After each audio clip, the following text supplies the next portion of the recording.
collar. It's getting serious. We're live, and he's popping the collar, ladies and gentlemen. Collar's popped. Just started, and he's What's popping the going on? collar. Welcome to the Popping the Collar episode of the Just Too Sweet Show, ladies and gentlemen. In the Christmas spirit, I am, sort of. I am Ebenezer Tavala. Always with me is my tag team partner, Eric Cratchit. Damn it, Cratchit. And joining us, of course, it's the most beautiful time of the year. So now you're making me sing. And I don't want to sing. That's the idea. I don't want to sing Christmas Merry music. Christmas, everyone. There'll be Everybody. Ferratis for roasting, David Waukes for toasting, and caroling out in the bird. I don't know where the hell they are. I don't know what they're doing. I know where Dave is. Dave vanished again. Well, He vanished on us. Dave's more worried about, his fingernails. No, he's worried because he has his little 4/4 show going on tonight because he's too good for this show now. Let's not forget that. Well, then, as they say, if this happens 1-2 more times, we'll unanimously, retire him. We kick him out like Farouk style. Um, We'll force the title change. let's do a let's do a heel turn on. Ring the bell. A heel turn. We'll get Farachi in there. No, but what we have to do is get a line to turn on him. That's what we got to do. I can do that. I've got it in with the lines. That's already in the works. That's You already in the works. Don't have it in with the line. Let's stop now already, Eric. We're not even a minute and 50 in. You're talking crazy already. I'm getting You're it. not in with the line yet. We know you want to be. All right, let's not go there yet. We just started. Yeah, we just started. So how's everybody doing? Chilling, man. Chilling, man. Chilling. I had a bit of a rough week, though. I had my building shut down. I got a whole new building, a whole new job, a whole new set of hours, a whole new routine. It's good. It's good and it's bad. But I'm adapting. Unfortunately, tomorrow snow is coming here. Which you in Miami don't have to worry about Bert. But we have snow coming, which means I have to go outside and probably shovel for a few hours, which I don't mind. Mostly, I don't mind when I ask you to do it. When they force you to do it, I get real annoyed real quick. So I told them we can have me for 2 hours, 3 hours tops, and I'm out of here. I ain't sitting around all night in that shit. I got lucky with this storm. I'll just have to come home tomorrow night in the beginning of it, but I don't have to work Thursday. So by the time it all falls, I'll just have to have one of the girls shovel my walk and done. Have one of the girls shovel your walk. Elizabeth, shovel the walk.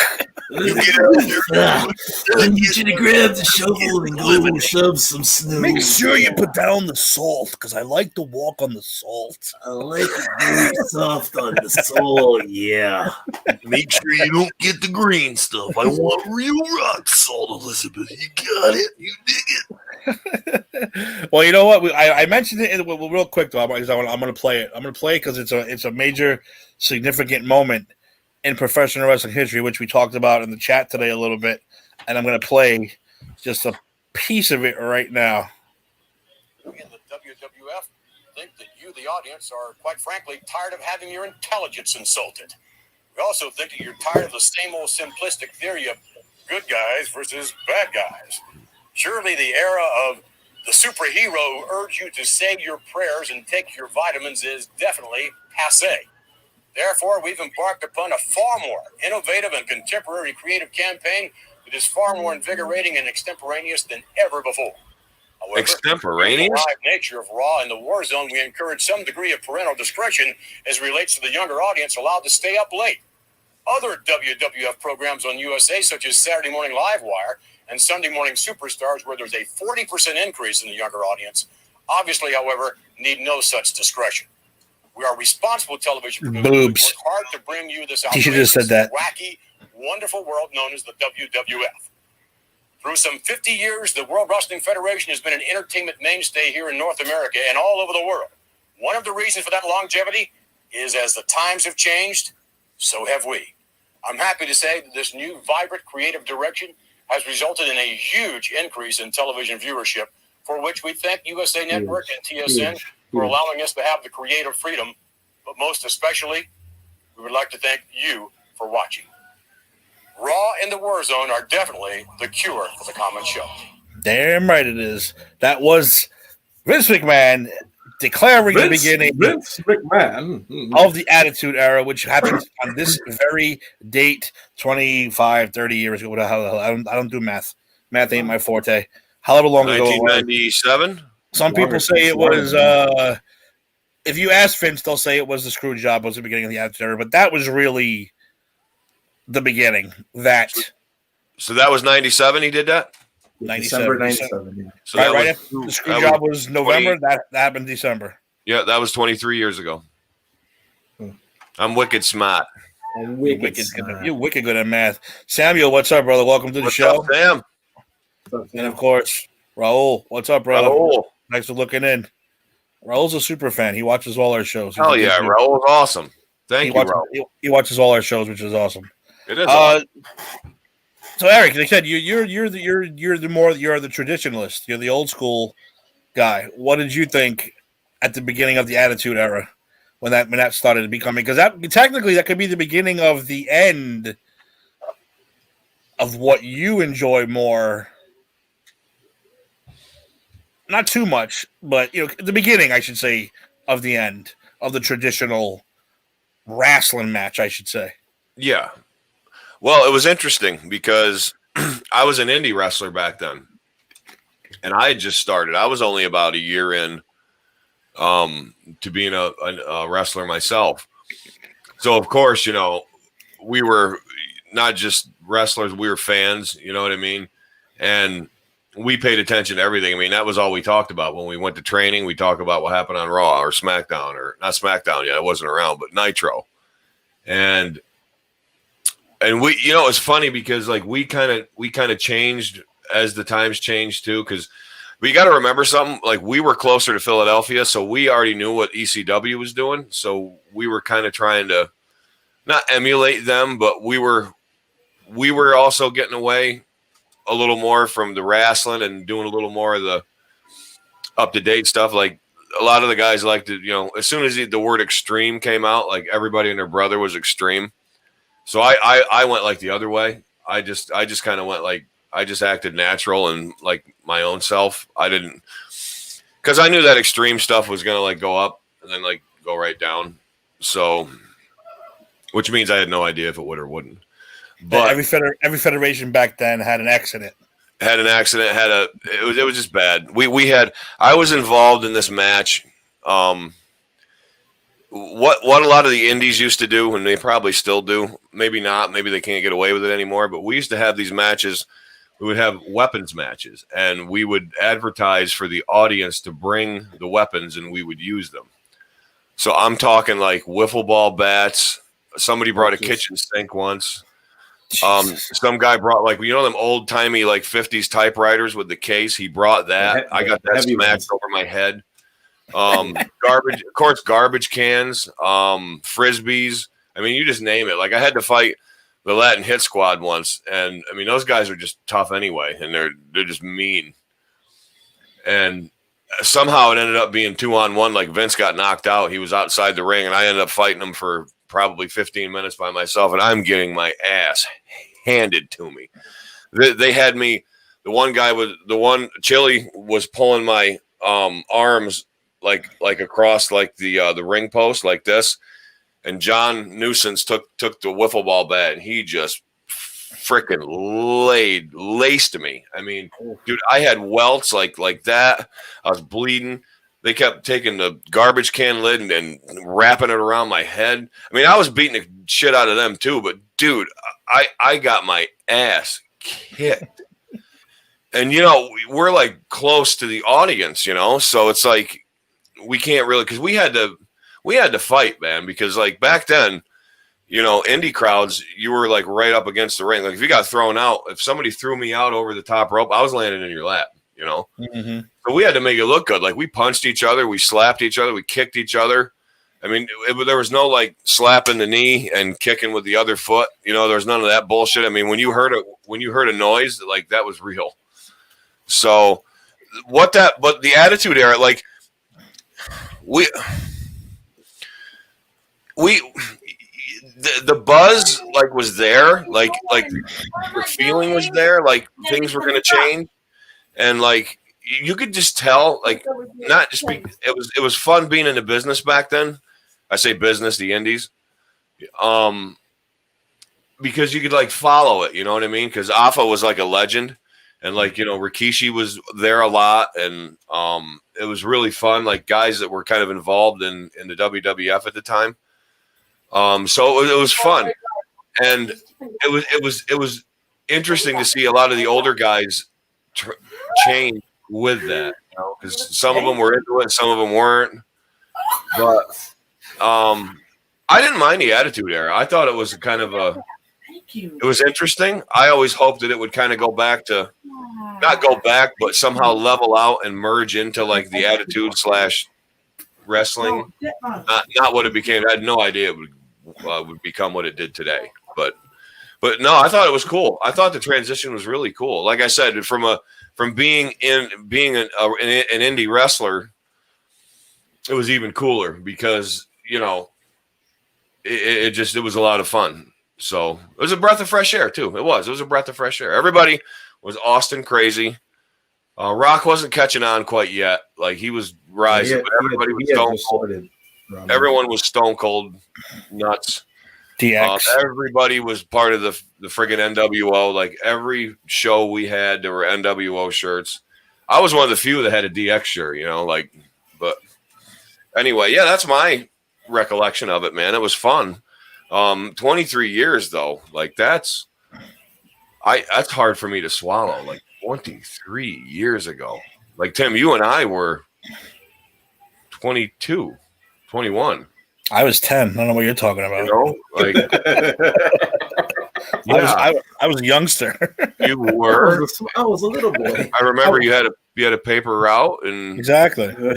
I'm not going to turn 45 this Sunday. Not at all. You had a lemonade stand, and you collected popsicle sticks. I remember that. Hey, I'm having a birthday on a pay-per-view day. It's pretty exciting. What pay-per-view are they having on Sunday? TLC. Ooh. Tables, ladders, and chairs. Don't go chase. Oh, I was going to start singing Waterfalls. I'm going to call it Tawala ladders and chairs. Just for Sunday. Bert, you're pretty much on Attitude Era, right? That's when you first started watching. So know no different. I mean, I kind of caught the I would call it for me, there's two parts of the Attitude Era. There's like the 96, 97, early 98. Then it's like 98 after when like SmackDown debuted. That's really when I started watching. But I think at the time that year, that was probably one of the hottest years in wrestling overall. Because WCW in 97, they were on a roll. WWF, they were finally getting away from the new generation kind of hokiness kind of stuff, even though like the work rate at that time, they had good workers still, Shawn Michaels and Bret Hart, but they were kind of getting into more, character stuff and not necessarily relying on gimmicks as much. And, you of course you had ECW. They had their first major pay-per-view that year, I believe, and Barely Legal. And they were hot too. And of course, WWF, like you said, they changed with the times. Every era of the WWF, they always know when to change. Sometimes it takes them a little bit to discover when they need to change, but eventually it does happen. I think definitely the Attitude Era, it did a lot of good, but also too, it was a change from the traditional style because Vince, honestly, even going back then to, back into the Rock and Wrestling and the Hogan era, it was always entertainment. Wrestling wasn't the main focus of WWF. Like that was a part of it. Like that was what made what people would want to see. But the entertainment part of it, with the angles that they did and the character work and all that stuff, that really hit a point after. Because everything after 97, it was just Russo crazy stuff. People falling off and like Mae Young giving birth to hands and all that shit. Like it's just crazy. Yeah. I mean, that's the thing. I was in the arena that. I was in the arena that night. I if I can say one of the most famous things I was in the arena for was the That's birth so of the funny. hand. This is not good. And also too, like they're competing against themselves, really, because yeah, you're competing against WCW, but WCW to a T couldn't do as much as WWF did. Because WWF, they literally every week they were competing against themselves. It was like, what the hell can Stone Cold do this week to do more crazy shit? One week it was the Zambui, the next week it was the milk truck. They were trying to constantly top themselves because it was just a chain that was moving. That Right. people, they were getting 7.8, 8.9 ratings every week. Which was Everybody. insane. That's the thing. Everybody was watching back then. It wasn't like now where it's after 2001 that it's more like people stopped watching when WCW folded, like just stop watching wrestling in general. But Yeah, back Bert, then everybody was watching. So then Bert, they had to you constantly brought up a good point, Bert.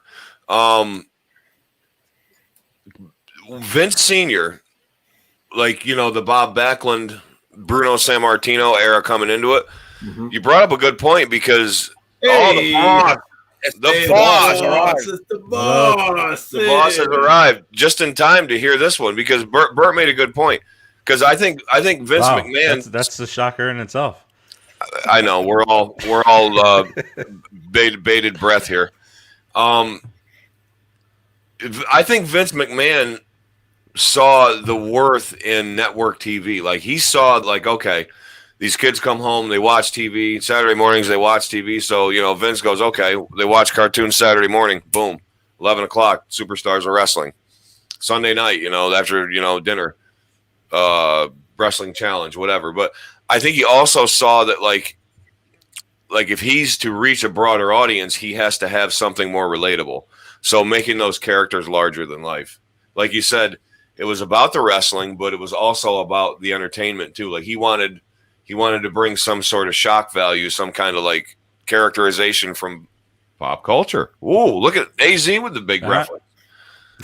So yeah, Bert, I think you're right, man. I think yeah. Well, Boston Man, we said that it's the anniversary of Vince McMahon making them famous. This is the we think you're too smart to be the good guy and the bad guy. That whole speech, like, so what were you like back then at the beginning of the Attitude Era? And I know you're full 316. So what else was it about that era that really got your attention? Was it Austin and the boobs? Those weighed very heavily. No pun intended. No. It was. I mean, I would be honest with you. It was that. It was Vince coming out talking about good guy versus bad guy. Vince coming out, really coming out of the I'm Vince. I screwed Brad, a couple of those things along the line, but it was like it became full throttle, and that Vince McMahon character, they tried to kind of copy that with some guys that they brought in. Bischoff might have been the best at it after that, but guys like John Laurinaitis, Vicky Guerrero, they tried to bring in the bad guy boss, and it just never worked out as well as Vince McMahon did. No, Bischoff came close. I think he was a dick. I thought so. He was a dick, and when he has that smugness when he talks. When the camera was on and when the camera was off, so it doesn't matter. Both, yeah. I think he's just a smug dick in real life, because I've listened to snippets of his podcast that he has, and he's just. I mean, he is really a cock, man. I mean, he just. I've not listened to his podcast. I'm just gonna say, and it's probably my opinion, but I'm gonna say it anyway. Like, when somebody says something like that, you're a douche. It's like. Well, you heard him say it before. He said, did I have a problem with giving away the WWF's results ahead of time? No, it's business. Business, and I want to win. He had no problem doing that, and that's a horseshit move right there. That one backfired, right? That's true. The Mick Foley, and Mick Foley is going to win their world championship. Well, I think it's So lazy. butts in the seat. Yeah. That's And it lazy booking. That's lazy booking. That's like you can't creatively get our attention through your workers who you're paying, $1 million a year. So you're just going to go, well, Mick Foley's going to win the title tonight. And of course, what did everybody do, guys? What happened when that happened? Yeah, Change the channel, go watch Yeah, it. you switch the channel. They changed the freaking But he channel. also- Want he to see also- how he's he going to also- win. He give the results away during Juventud versus Laparca Yes. for the 15th time. So it's like, dude, I want to go check out. We've what never else- seen that I'd rather match. see Sean beat Sid Vicious with a super kick than watch this Exactly. match for the 15th straight week in a row. So yeah, talking about backfiring, it backfired big time. 'Cause Yeah, he got Bischoff- tired of that shit all the time. Bischoff's not the mind that he thinks he is. He's not a bad wrestling guy. I mean, for somebody coming from a background that he was selling meat and karate gear out of the back of his car, and when Vern Gagne hired him to I think he was getting Vern Gagne's coffee. Hogan mentioned that on TV. yeah, and then Hogan mentioned that on TV once. That was hysterical. yeah, Go back but to it's just, selling meat out of the back of your car. What? yeah, but it's like Bischoff thinks he's like this real executive mind of whatever, and like he's not bad. I mean, he's good, but he's not what he thinks he is. Dude, he went from a he C-squad lost to the Better announcer- Business guy. Yeah, I mean he But he went from a definitely, C-squad announcer to the president. How do you go from a C-squad announcer to the president? Because you're cutting everybody's balls that you work with. Shivani went up there. It's like, oh, you don't want Shivani. He just, and you don't want. You got Jim Ross fired. He got Stone Cold fired. He fired Stone Cold. He got FedEx, Bill right? Watts fired. FedEx. That's the Bischoff move. FedEx firing. Yeah. So technically, you could say that Bischoff started Austin 360, Stone Cold Steve Austin. That's what by sending him he that said FedEx. that. He was He a did say catalyst, that. right? He did say Yeah. that. Cool. That's All too, those Steve. angry promos that he shot in ECW were all the results of Eric Bischoff. Oh, Yeah. hell yeah. He was there for like 6 months. I correctly made a Pop Culture Pros reference in conjunction with the proper sentencing, and then I just used a big word, catalyst. This is Nice job. this. You- Yeah, Very we nice. got to clip mean, this. Seriously, have you guys ever tried to go? I know, Steve. You've been watching all the Raws in a row, right? You're still Yes. doing that. I'm Which is watching. I give you kudos. All of them in a row. Well, I am fast forwarding through some of the shit fest matches, but Where are you I'm right in- now, Steve? I am. Are you fast forward to the Headbangers and a JVC Kaboom box? Yes. No, I'm in 2003 right now. I'm July 2003. Kane was just unmasked. You're in the Psycho Kane Wow. era. Ooh, very Way nice. ahead. Wow. Very No, nice. but now- This is now why try to the do- Bischoff stuff isn't right in my mind. Yeah, try to do the same thing with Nitro. You can't do it. It's You hard. can't because you realize now, all these years later, what a shit show it really was. If not for the NWO, Yeah, and you had the That- cruiserweights. that's Yes, it. you had your Jerichos, you had your Mysterios, and your Eddie Guerreros, but they really weren't being utilized properly. right. No. So then it's All like, of the okay, tunnel. It- Yep. It's just NWO. that they was relied so too much on the NWO. Yeah, exactly. And so Like they the were NWO so was too much of a reliant. yeah. They said they were so cool. You didn't have to have the rest of the show make any sense. Yep. As They long as dried it NWO out. came out, they made their little speech, they threw a T-shirt on a new guy, they beat up a few people. You're like, Spray wow, painted. that was a fucking great episode of Nitro, but it really wasn't. It was actually Well, what- quite terrible. That was What- the what the if- greatest day in the history of our sport. Yeah, I was gonna say Siobhan, do the Tony Schiavone. Like, this is the most historic night in the history of the sport. And that's why he would do that, because he'd have to get you pumped up to realize you just watched the pile of shit.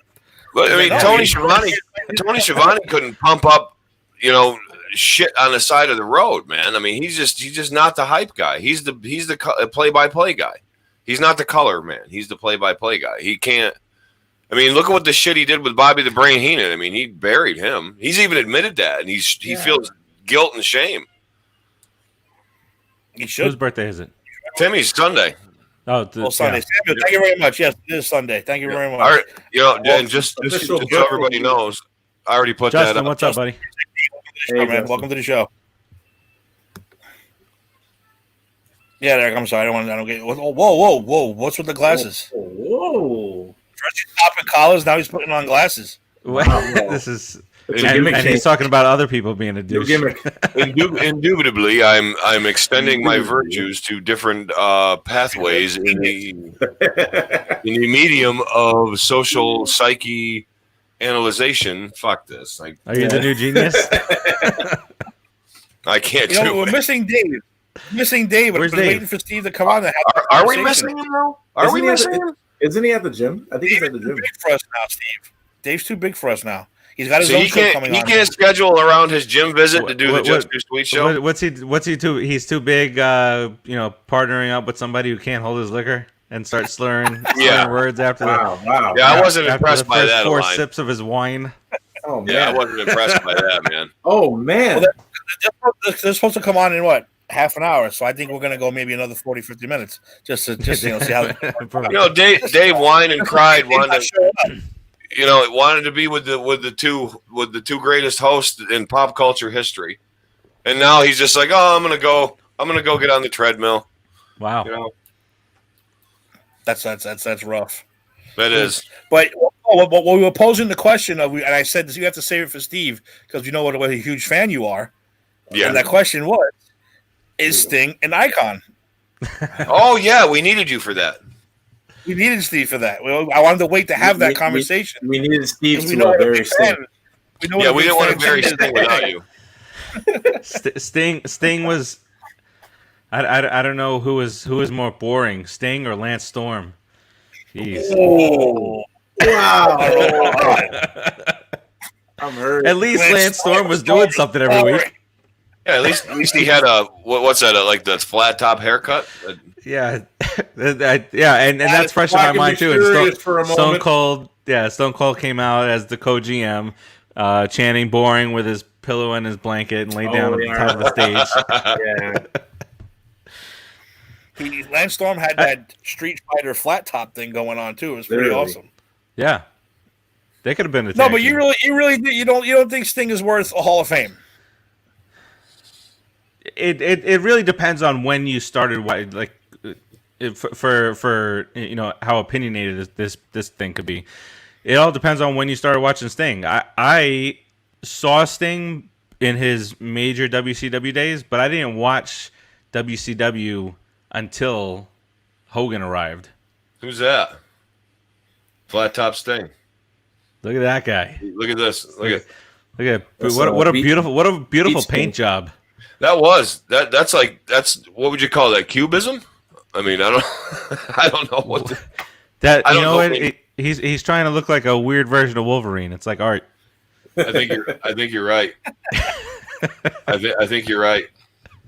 But now consider our arguments that we've been making, especially in the episode that we buried when we buried Hogan in that one episode. Yeah. Sting has been the quintessential yes man. Sting has been the guy who took all the bullshit.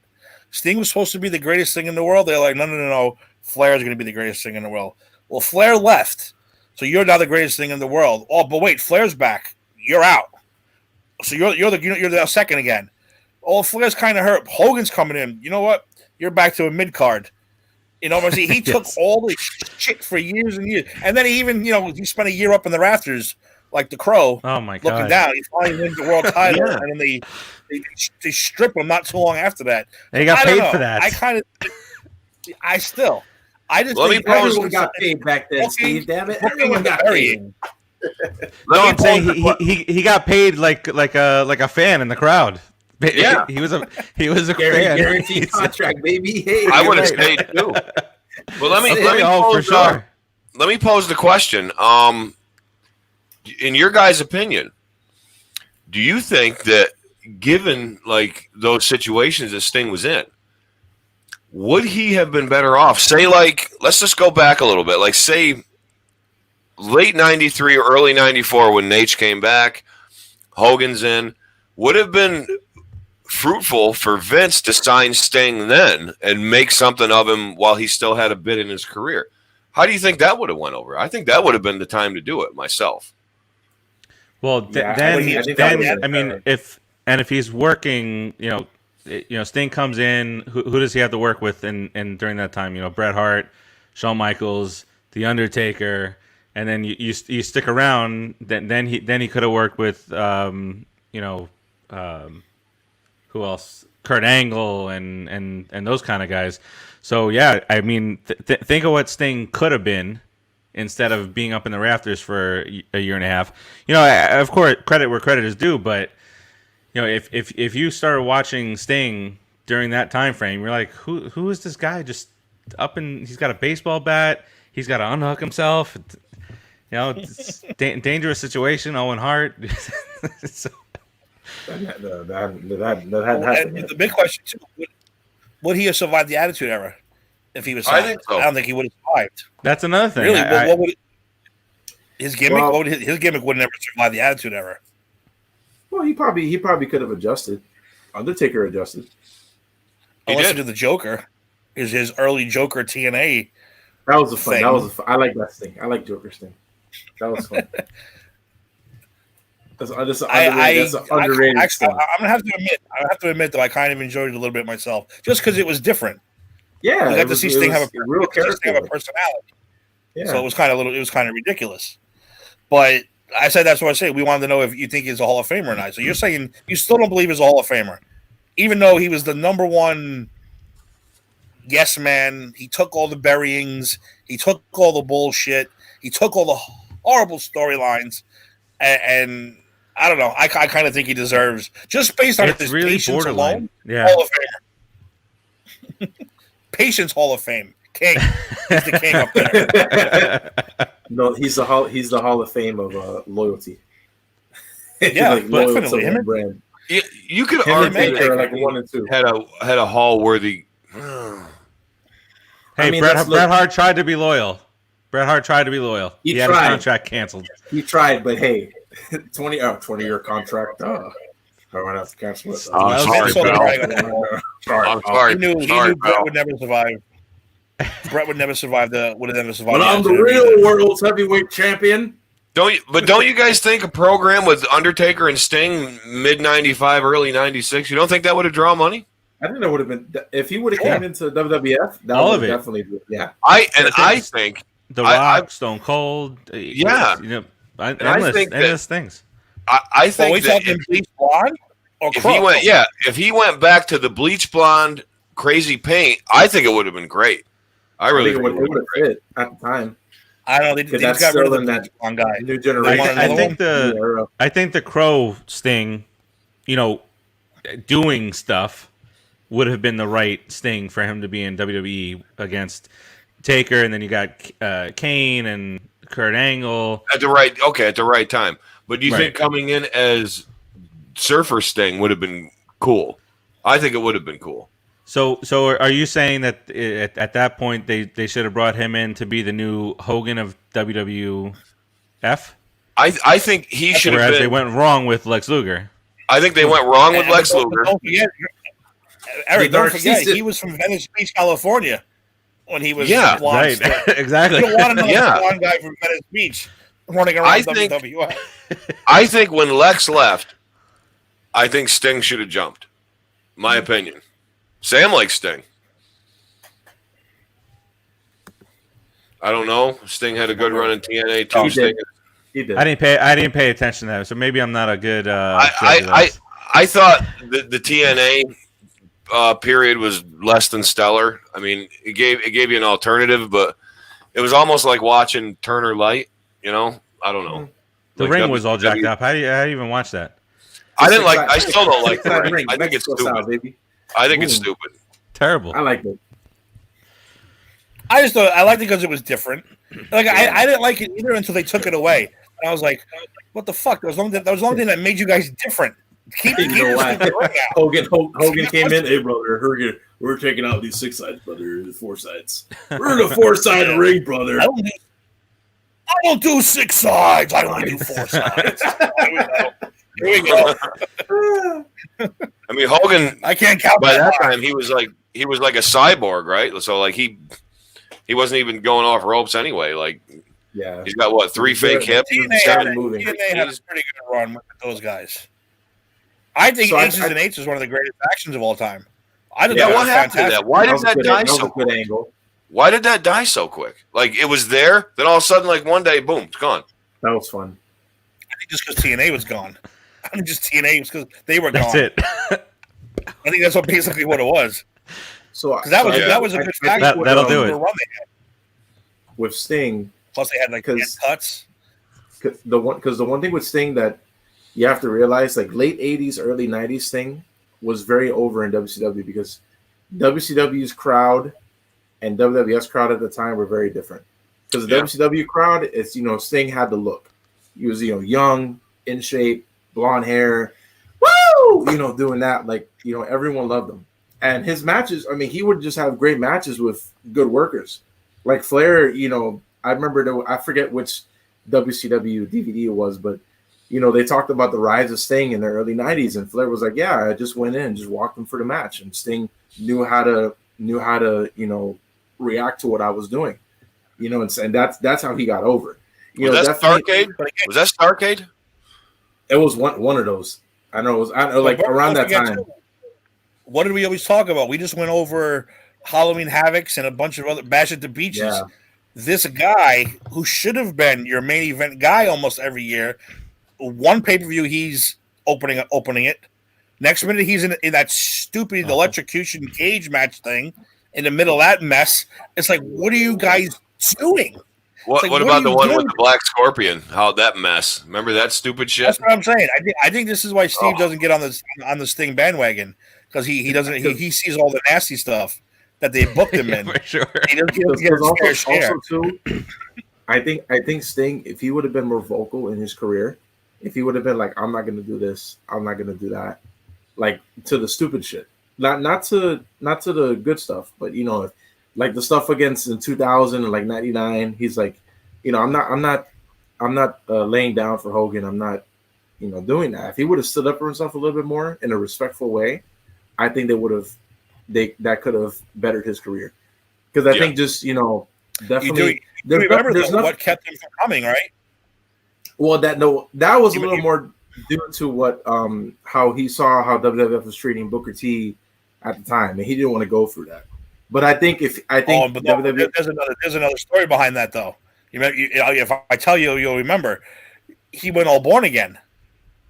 And when he went all born again, That's right. he started confessing stuff, not just about himself, but with his friends.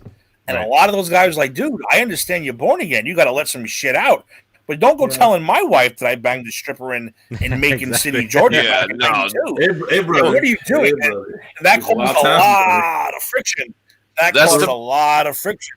Yeah, that's the problem with that because, like, that doesn't give you a born again reason to snitch. You know what I mean? It's like, come on, dude. It's like, I thought the past was obviously the you gotta past. confess You were your born sins, again. bro. You know, it's like, Right, exactly. You don't confess everyone else's sins. What kind of shit is No, that? man. That means If you're a born again rat, not a born again Christian. Yeah. You're a born again rat. if you effed up, if you effed up, own your shit. Don't drag me down with it. Yeah.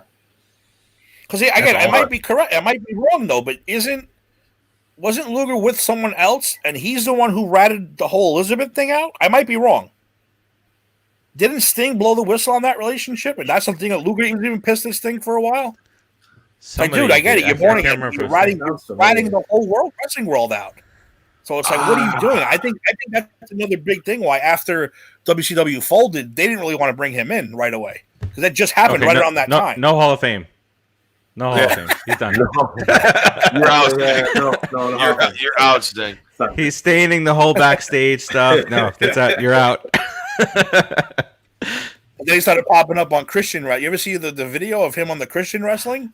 Yeah, I saw Oh it. my It's God. him. It's him. He saved Shawn Michaels of all people at one of those Christian They had wrestling shows. they had an interview with each other. This was like before. What was it Jake the Snake and Shawn Michaels and Sting in a battle royal? Yeah, Ted DiBiase, where they going Oh, after DiBiase. 21? Like, There's a lot of those Christian wrestlers. A lot of them out there. tables, Scary Bibles, bunch. and chairs. Is that what they do? They are. Bible thumpers, boy. Let me tell you a really quick story how scary these people are. Me and my wife back in '96. No, it had to be '97 because it had to be around '97. went down to Florida, went to stay to her godmother's house. We're in Universal Studios. And they make an announcement saying, "Oh, the park's going to be closing soon." We're like, "Park's going to be closing soon? What are you talking about? It's nowhere near 9 o'clock or 8, what the hell they said." So like, well, we're not leaving until they throw us out. So, but then we noticed that a lot of people didn't leave. And it's just a group of people. Then as we're walking around, I'm like, there's a lot of teenagers here. Like, what the hell is this? And then I start hearing the chants. The chants, people. And the chant, Sam, I know you know what I'm talking about. She's looking at me. She knows. And the chant was, one kid would just start walking by going, "I love Jesus. Yes, I do. I love Jesus. How about?" And the fucking place would go ape shit. And we're walking around going, "Oh my God. Get out, get out. Let's go. It was Born Again Christian night in Universal Studios. But we're like, you know what? We're not leaving. We're enjoying ourselves. We paid our money. We're not going to leave. And I remember one guy had a Marilyn Manson shirt, but as a parody. But it was Jesus' hands with the spikes through it. But it looked like a Manson t-shirt. Instead of Manson, it was like hands in or hands, something like that. And I was like, Body piercing saved my life. Yeah, body piercing saved my life. It said on the back too. And it was Jesus' hands with the spikes. Wow. Boy, So- that's some creative marketing there. That's Yeah. really good. So we're online for one of these rides, and I have Thank you, DX Jesus. shirt on. I have the original DX shirt on. DX in the front, suck it in the back. And I get this one kid going, "Hey, man." And I'm going, "Oh, no." Like, "Oh, no." I mean, here it is. They're going to try to recruit me. They're going to try to get me. He goes, "Hey, man, I can't say nothing here because there's people watching me, but I love that shirt." I was like, "Oh, thanks." Yeah. And he goes, "I want to do it. But I can't because I'll get in trouble." I was like, "Bro, relax. Don't get in trouble with Jesus. Don't get in trouble with your crew. I understand. Suck it. I get it. We're all good. We're all good. You just don't recruit me. Don't poison me. Don't brainwash me, and we'll call it even." And that was that. Do not shrink me, Gypsy. One of Do the not funniest shrink things me. we've ever been through. But they were scary. Scary. I'm sorry, everyone watching. I apologize if you're. I usually don't do religion talk, you know that. But it was just a scary moment in life. But it had to do with the wrestling, like I said, because the DX shirt. Even the hardcore Christian kid who couldn't admit it was like, "Dude, I like that shirt, man. I suck it. Jeez. Yeah, it's awesome. It's awesome." He's whispering and like not trying to move his mouth. I'm like, "All right, dude, I get it. It's all, we're all good. We're all fans. It's good." I Yeah. like yeah. that shirt a I lot. have a feeling. Yes, I have a feeling that Got- could you be got any- got any Just pulling a JR. You got any pot? Pulling a JR. Oh, you want me to do it? Oh my God. Want me to do it? Want me to do Oh, it? stunner. The goddamn disgrace to the Russian Federation. Well, basically, Mr. Faraci is what we're doing. Is, Are we making fun of JR now? we're Are we taking, making fun of JR? well, it's Sorry, family Jerry. night. It's family night with Jesus in Disney World. Yeah. Okay, Well, that's what happened here. welcome everybody to AEW Dynamite. We said You know, I love Jr. I feel so bad for shitting on him, but I don't know half the wrestlers that work here because I'm from the old school. Who the hell is Sammy Guevara? JR was the best. Jr. was the best. Jr. is We the used best. to do. Me and my friends used to do remember when the World Wildlife Federation came after the World Wrestling Oh my God, Federation yes. for the WWF thing. So me and my friends would walk in and would just start saying stuff. So you start screaming as JR. They're gonna have a WrestleMania where the WWF fights the WWF for naming rights. You know, So it's like, oh my God, we got Stone Cold Steve Austin versus an actual rattlesnake, people, an actual rattlesnake. They're fighting, and then like we gotta have someone come running down, a run-in, and then you start hearing JR's voice, which makes it so funny. Oh my God, it's a panda bear! Panda bear's here! It's a panda bear! Panda bear walking down the- It's a panda bear, Oh my kid! God. Yeah. Oh my God. It's a panda bear, Oh kid! my God, Grizzly Wow. bear! I'm That would've been one of the I'm greatest sticking to things this. ever. Damn him! Greatest thing ever. Damn him! Like Yellow Belly sucker. It's like Yellow Belly Son of a It's an bitch. actual puppy! JR had some. JR had some good ones though, man. Like remember when the Hart Foundation was wrestling, or Brett was wrestling with somebody? Maybe it was, I don't know, Sean. He's like, well, that one landed down near Saskatoon when he hit him down below. That was He pretty didn't talk good. like that yet, Eric. Now you're giving him Bell's palsy through his whole life. Before, yeah. I don't know. I mean, I think it's just, yeah. I'm a douchebag. I know it. That's You get so used to talking like that. That's all. you Just do. remember, he had some of the greatest calls ever before the Bell's palsy. Oh, Like, he does. And he was. When he got mad at Triple H, you goddamn son of a bitch, burn in hell. Like, he didn't care. You son of a bitch. Goddamn. Wasn't did he Damn you, remember? damn you. Well, but when they came back from commercial, he's like, "I'm sickened. I'm appalled at the action of Triple H tonight." The best one. That was awesome. It was when Hardcore Holly. It was in WrestleMania 2000 when they were doing a pre-match interview before the Hardcore Invitational, and then Holly for some reason just went off. He's like, "I will knock your ass in half, you little shithead," like to Michael Cole. And then they cut to JR and King. It's like, we apologize. It was a very cautious remark from Bob Holly. Full of class, that show. Oh, Michael Cole, he always did. They just had a I hate blonde Michael panties Cole. match 5 minutes earlier, and that was the low class Yeah, comment. yes. Cautious remark from Bob Holly. Oh man. Meanwhile, Vince giving is him beating up Bell's his palsy, kids' classes. I'm gonna beat my daughter. Who is now? You know, we all love JR and we respect him as an announcer. He's a goat. Probably he might be the greatest He's announcer. a goat. But like, think back to some of the tandems that were around growing up. I mean, you had Gorilla and Bobby. I mean, they were awesome. they were almost unbeatable. Jesse and Vince were okay. Jesse got a little too much after a while. Like, Well, Gorilla and Jesse were good. Jesse. Gorilla and Jesse were better than Vince. Let me tell you, Monsoon. They played off Then, against each other. Yeah.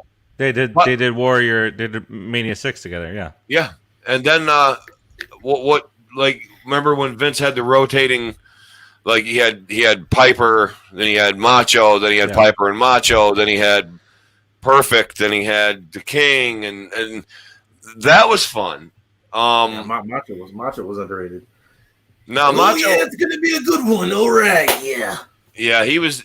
It was fun hearing him, but like Piper did good on the Survivor Series. That was good when Piper the did Undertaker well. first came. Yeah, Talk that up though. Look Look at the size of that ham hock. yeah. He got me pumped up for that. Damn, huh? But can you And I like imagine it even because today? he Piper was just real. So he would if he didn't like a guy, he would talk smack about him during the match. Oh yeah, The Hogan earthquake thing. Piper did SummerSlam, and he was like, "Yeah, it's he's smart. I don't really like Hogan, but he's smart, taking his time, going to the ring. You know, he dropped weight. I don't know if that was smart. Do not try to slam him. You're making a big mistake." So he would go with, you know, it just felt like it was Piper not trying to be like Bobby Heenan always was the heel. Yeah. Never said a good thing about anybody, you know, no. unless it was part of the family, you know.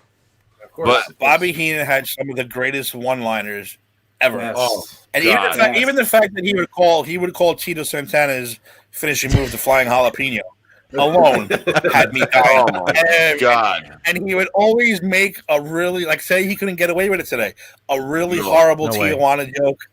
Every match with Tito Santana, a horrible Tijuana joke. Or Oh, like I said, it when was Shawn Michaels kicked Mario Jannetty through the glass, he goes, "Look, he's trying to escape from him. He's trying to jump through the glass." Get away from him.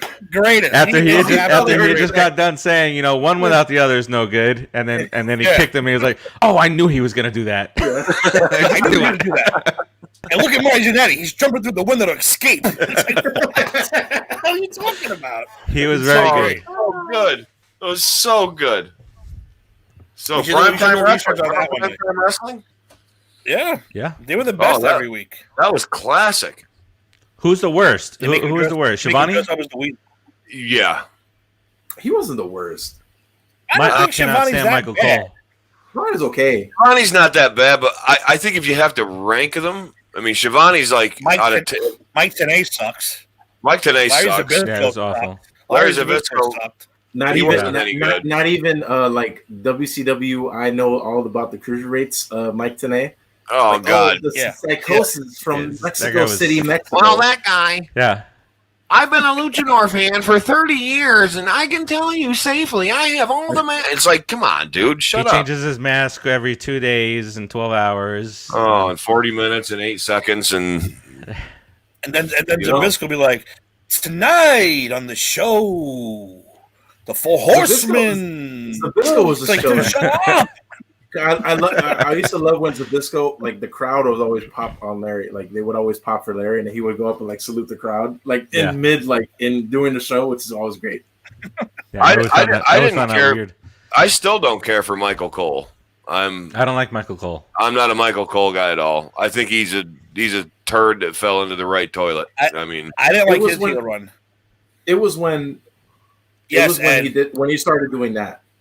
But like Michael Cole, got like him down right there. Like him and Taz, like early SmackDown days. That's my favorite Michael Cole, because that's Michael Cole. And he's just like, I like. Yeah, you know what? I like them that together. That was tolerable. Yeah, but like that was tolerable. When Michael Cole like did the whole heel thing, and no, he just got annoying. Stupid. I come to the war. And Ed's got it right here. We used to make the fun of all the Tyler Zabisco. Like the factions of the New World Order, which of course is the red and black and black and white, and then the red and the green and the blue. And it's like, shut up! What are you talking about? You don't know what you're talking about half the time. He was the worst. I forgot, Eddie. You were watching. I know you were watching it. I know how much you loved Larry Zabisco's nonsense every single week. Michael Cole was good early for DX to get pick on him in the beginning. That's what he was there for DX to torture the shit out of him. So that was always good. That was fun, yeah. And remember, like the Coliseum video days or like the primetime days, you have like Lord Alfred Hayes and Sean Mooney. And now Sean Mooney is the fucking MVP of the mid-90s for WWF. He was. He had so much energy.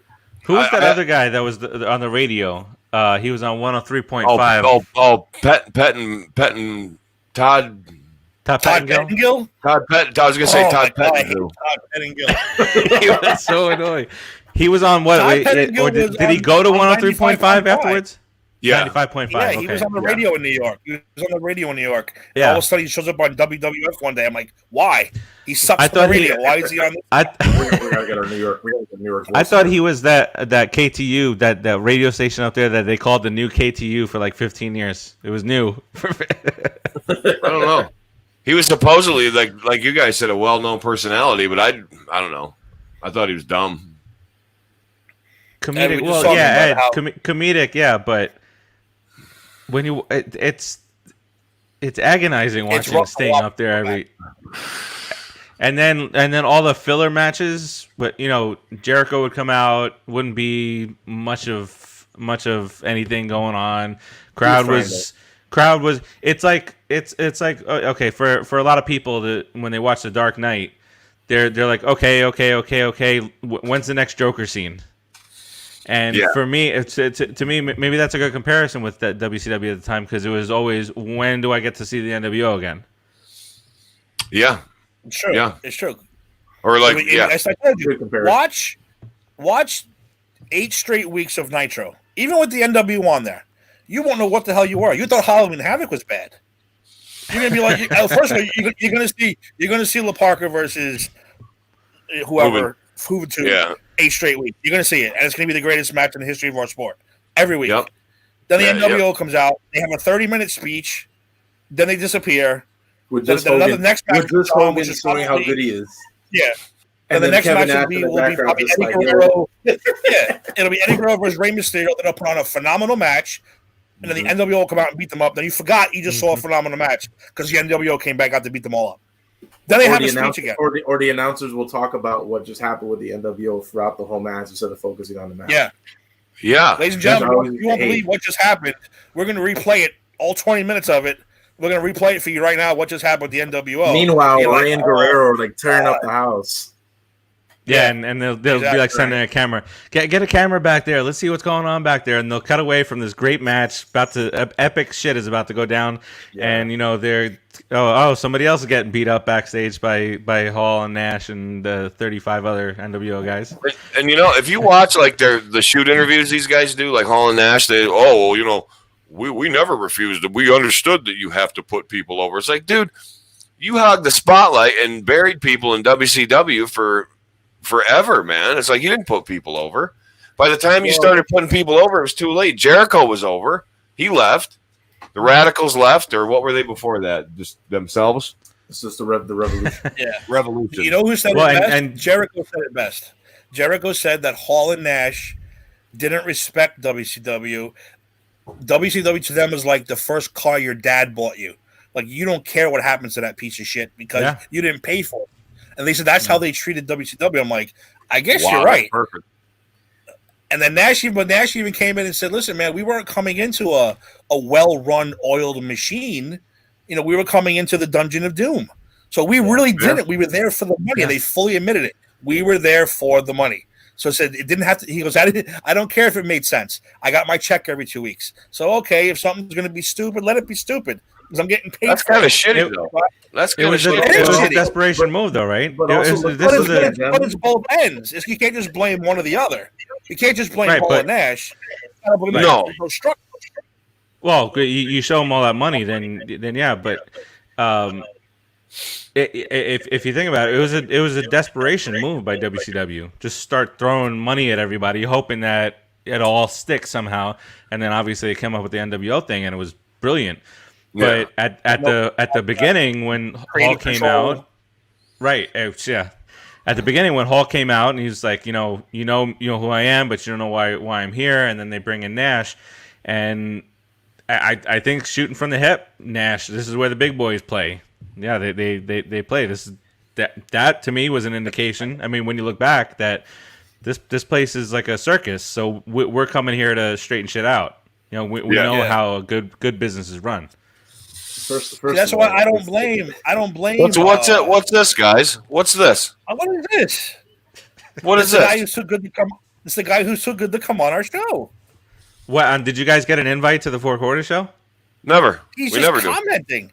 You know why he's commenting? He's reminding us that his show's supposed to start in exactly 1 minute. So he wants to make sure that we know he's there, standing by.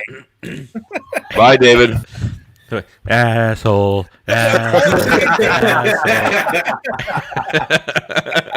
Stop telling that! Asshole! Didn't he say that one? You can't blame them. Of course. But all I'm saying is you can't blame just Hall and Nash. You said you have to blame the fact that there was no, and they fully admit it, there was no structure. There was no script. As soon as they got there, what they were doing when they got into that building until they were out on the air. Because Bischoff was basically, on his knees for him every night. So we're going to do this, Bish. Oh, okay. Hey, Hogan, blah, blah, blah. It's like he had no – if he was a little more, like you said, disciplined, got on their ass, made an example here and there, probably it would have flowed better, and there probably would have been better matches, better talent would have been put over. Well, doesn't it also show, how different the environment and the atmosphere was, that Jericho never got a pop like that, and then he comes to WWE and his name comes up on the Tron after the Y2J countdown, and the place just goes nuts. Uproar, yeah. I mean, those are the WWE fans that have been watching Jericho, liking his talent, liking his developing mic skills and whatnot. And then he just tore the roof off the place with him and The Rock. So, but it was, as soon as the the name popped up on the screen, the crowd just goes nuts. So that shows you that's another indication. Right. Yeah, they were smart because one, he wasn't pushed well enough. Two, the crybaby thing was over. Stop with the crybaby gimmick where he cried every time he lost a match. That was horrible. I know he started doing that at the beginning of WWF too, but it was terrible. So I said the real fans knew what they were getting, and they cheered it. But the opposite part of that is why I know I'm always going to defend Hall and Nash. I always do. But like you said, if Bischoff don't care about his car, why am I going to care about his car? Like, why am I going to care? But if you're claiming to be this like consummate professional and you're so passionate about wrestling, wouldn't you be a little more like, okay, maybe we should do what's best for this, and maybe which he was for the first 20 years. I guess now it was about the money. Now I was like, look, I got friends. Now it's time to make the money. But but you're right. I agree with you also. Yeah, to me in itself, that's kind of disrespecting the business a little bit. Like, I agree. You know, I agree with that. I don't, I don't know. But the thing is, with Hall and Nash, their situation is a little bit different because, unlike other people, they were in WCW when WCW was like weird in the early 90s. Yeah. Oh, yeah, the Jim Herd era. Yeah. When they couldn't even figure out a gimmick for either of them that can work. And they both went to WWF and they basically got to the point where they could earn the money that they got from WCW. If you listen to interviews, I listened to a bunch of interviews with both of them. Scott Hall at the time, I believe he either had his kid coming or was gonna have a kid soon. Same thing with Kevin Nash. His wife was pregnant at the time. Because you have to remember too, WWF at that time, 94, 95, there were no guaranteed contracts. Vince was literally like, I'm literally, it's like crumbs that I can give you guys because business was just down. But also too, just saying with those two guys, Razor was over huge. Yeah. Ever since he debuted in 92, had built up year after year up to that point. Diesel, say what you want, worst WWF champion of 94 or whatever. He was over too. He had matches with Brett, Taker, whatever. Say what you want about his promo skills, but he was over. And then, so when they went to WCW said, "Here, you want $2 million a year and only want to work 150 days a year instead of 250 days a year, where you have to basically pay for everything on your own. Why not?" That's alluring. And also too, it's like Scott was the first one to jump. And then Kevin came after because maybe Kevin, because Kevin, he talks about it that he really didn't want to leave, the WWF because he was so loyal to Vince. Yeah, no, he wasn't going to go. And Vince was like, I'm sorry. Neither one of them wanted to. I can't give you. It was about the money. It was about the money. Vince was just like, I can't give you the money that they're offering. Like, I'm sorry, I can't. And he was like, okay. And Razor Scott Hall is famous for saying that to Vince. What can I do to be better? He was like, "Hey, can you move the merch decimal a little bit over?" It's like, "No, I can't do that." Yeah, and Vince said no, and then he said, "Well, what do I have to do? Work Mike skills?" He goes, "No, you're great. What do I have to do to get that next Everything plateau?" you're doing is great. Yeah, but his thing plateaued. So if that's me in that situation, I'm taking the money. Because hey, you know what? He said, "I have friends. I have good friends. Now I want the money." Exactly. So that's why he jumped, and then Nash saw the. Because because they're smart, they're smart guys. They knew that WCW wasn't what WWF is. Nothing is what WWF is. WWF is a machine that runs a very particular way. That there's a reason that they're still around. WCW, there's a reason they're not here anymore. It's because they couldn't figure out until the end to push younger talent instead of just paying older guys. Yeah, I had faith. I had faith WWF was going to bounce back anyway. Like, I was like, this is temporary. They're going to, Well, the whether it was Sean always better. They were. WCW was NWO, NWO, and as much as we loved it back then, when you were in your 20s and you have an attitude problem and you're an asshole, that awesome gang mentality of the NWO was great. And Hogan as a heel was great. Nash as Nash and not Diesel was great. Scott Hall was great. They were better than their characters. Yeah. And then all of a sudden you're like, who are they going to get this week? Macho Man's in the NWO now? Oh, I'm fucking in. I'm in full gear now. I'm ready to go. And then but then DX comes along, of course, too, and you're like, well, I don't know. These guys are pretty goddamn funny. Yep. And they're raunchy, and they do all the crazy show. The switch started really quick. Yeah, I jumped right. If you go back and you watch them, you had to. If you go back and you watch them, you're like, it is amazing what a better program Raw was than Nitro. I think because Vince knew wrestling first, and even if he didn't want to admit that, like he probably understood that, like I have to have the athletes perform these. I mean, people are coming here expecting a wrestling match first and foremost. I mean, not nowadays, but first and foremost, I need these guys to work, and I can tweak it from there, which he did, and which he did very well. I mean, he figured out that if you bring Steve Austin out first, and then have 3-4 matches that are pretty high caliber matches. That's the other problem, though. I feel that they shoot their load, on Raw and SmackDown.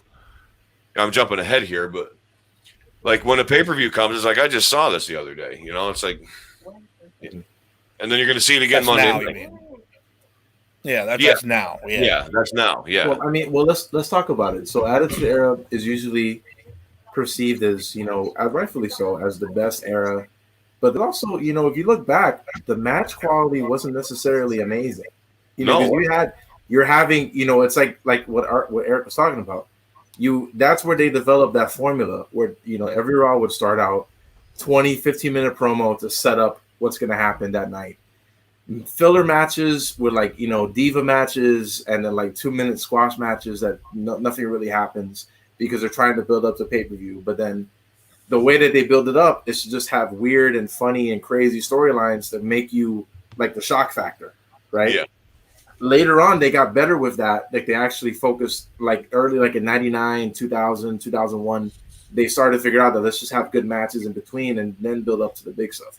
But Do you feel that like you're saying, bro? I agree. Attitude Era, but Timmy and Steve helped me out with this. Attitude Era was great. Attitude Era had, like Bert said, they incorporated that whole it was just like the FU. I don't give a shit. Mm-hmm. It's raw, dirty. It's bare bones, and and the wrestling was like that. But do you feel like as soon as 2000 hit, WCW was tanking, guys were jumping, and you had workers that were jumping. You're talking Jericho, all the Radicals, Kurt Angle. Do you kind of feel that for 5-6 years, the quality of the matches improved a little bit from the Attitude Era? Is that fair to say? yeah. I'd like to hear what you guys think about that. Yeah, I think so. Because then you're getting into all the Shawn and Angle stuff, and from 2000 to 2006, if you say that 6-year period. But the Lesnar and Angle, SmackDown itself, from 2001 to 2006, 2007, it was just athletic off the ass. Like Guerrero, the SmackDown 6, Edge, Lesnar, Kurt Angle. You're watching that for the wrestling. You're not watching that necessarily for the entertainment. The Hardys and stuff. The Hardys, yeah. Even the Dudley Boys. Raw became more of Dudley Boys, what Steve is watching now. Raw became more of Triple H promo. What crazy thing in Evolution do this? Yeah, week? this is Evolution. Yeah, Exactly. SmackDown was more of the wrestling show, which I loved. Tim, say let's go back to 99. Let's say a peak year in the Attitude Era. Okay. Now, there weren't a lot of strong tag teams at that time. Now, I can't pinpoint a certain era or a certain year, but was there a few years that there were the tag team belts were basically just okay, put them over here, and if there's a couple guys that can defend them or wants to be the champion. Now, I can't remember specifically, but there wasn't really a strong tag division for a few years, right? From 98 to. I thought it was a lot better then than it is now. That's for damn sure. It was, but then you had the New Age Outlaws. Right? Yeah, you had the Outlaws, the Hardys, the Dudleys. I think okay. those are all, that great tag teams. That was more. That's when it was getting more brought back, right? 2000, though. Maybe I'm missing Yeah. it. Maybe I'm talking 95 to 97. Maybe I'm talking pre-Attitude Era because that's when it was dying, not 2000. But it was. There's no I mean, real tag teams anymore, man. There's no real not tag anymore. teams. No. Especially No. not in WWE. But also too, Vince has never really been a tag team guy. No. I'm just saying. Sorry. He's the one. But he's the one that's he's the one that's ahead of everything. So I'm just saying, for him. Right. It's like He doesn't like this. He doesn't like, it's time to quit, Vince.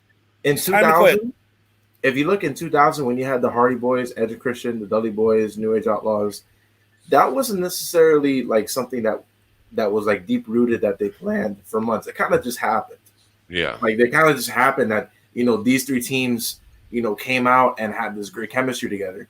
Because the Dudleys came from ECW. Yep. Edge and Christian were just in the Brood, or in the Ministry, and then they were just, we don't really know what to do with them. Da, da, da, da. Even though they both were good workers. And then the Hardy Boys, they go back years in WWF. They were both jobber guys. In the mid to early 90s, and it wasn't until 99 where they finally found the groove of the team. But it wasn't necessarily like we're going to push these guys. It just kind of happened. And then Right. after that, it was kind of the same thing. Like you have, the world's greatest tag team, Charlie Haas and Shelton Benjamin. That's a lot of people, it's probably a forgettable tag team. But for me, they were pretty, good workers. But tag team has never been like the focal point in the WWF. It's always been the big individual star. Right. Steve, how do you feel about tag? Do you feel tag team is important is it as important as anything else in wrestling, or do you feel that that's like the prime mid card? Do you feel like that's where that belongs? No, as I'm doing this rewatch stuff, there was a lot of Raw main events that were tag teams that got thrown together, 6-man tag team, 8-man. There was 12-man tag team, Especially before pay-per-view. Yeah. Right, yeah.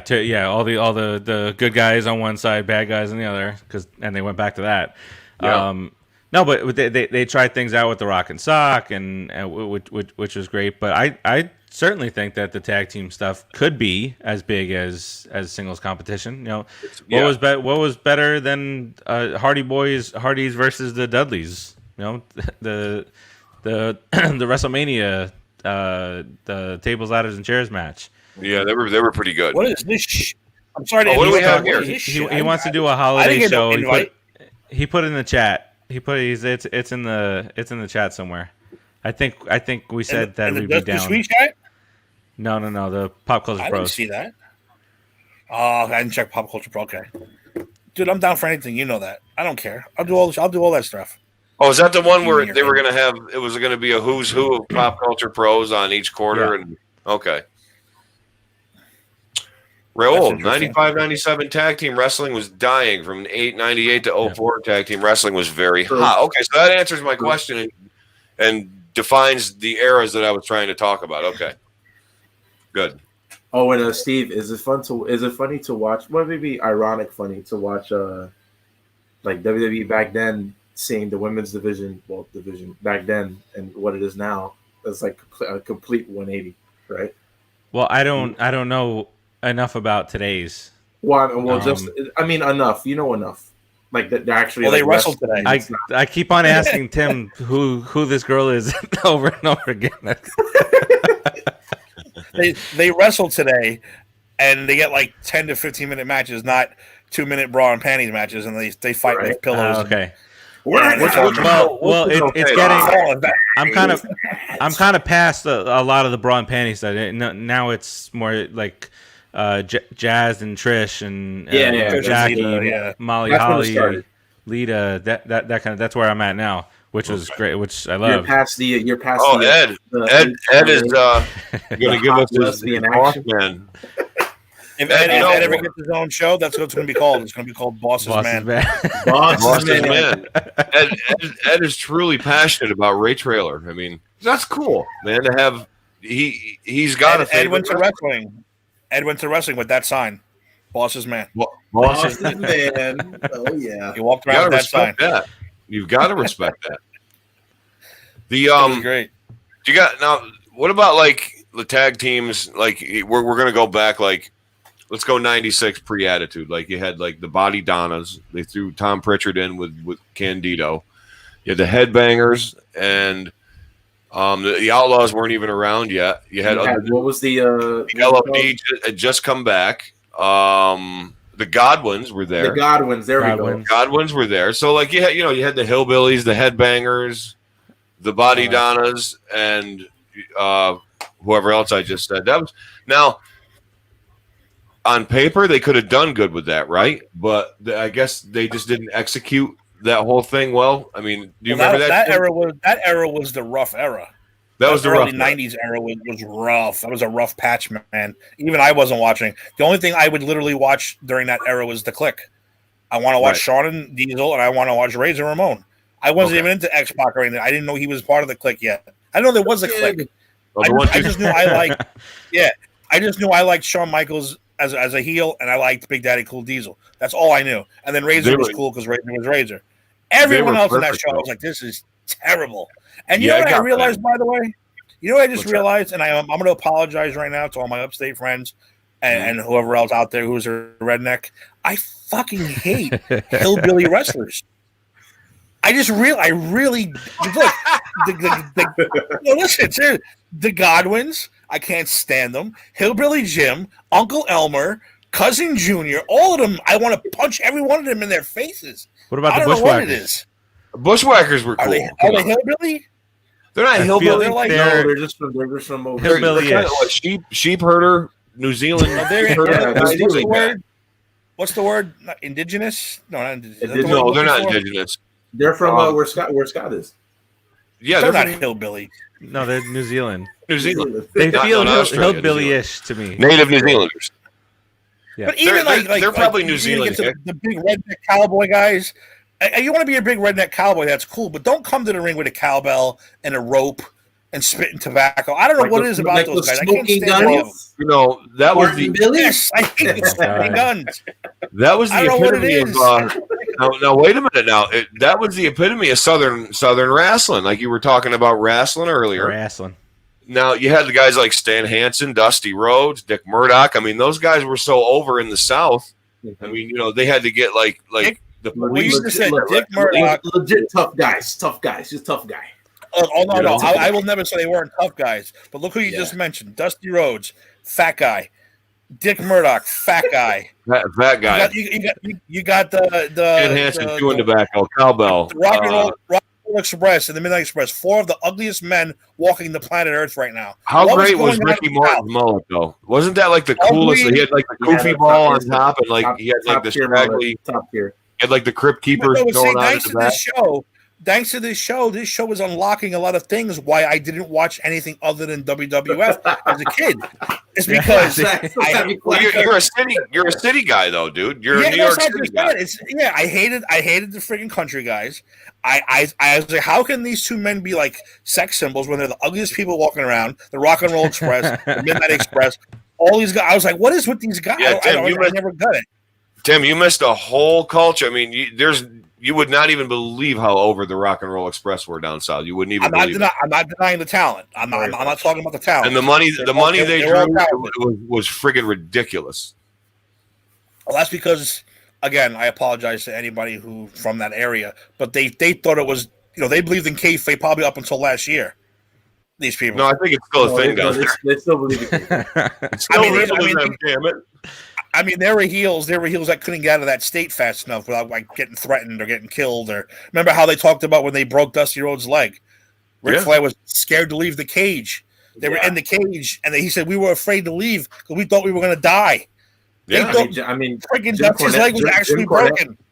Jim Cornette talks about all the time, like how like he would leave shows and like they would like slash his tires and like this is legit. That's terrible. Yeah, he's been stabbed. That means you're doing a good job as a heel. That's what that means. Yeah. Oh yeah. Yeah, for I sure. mean, I won't deny that.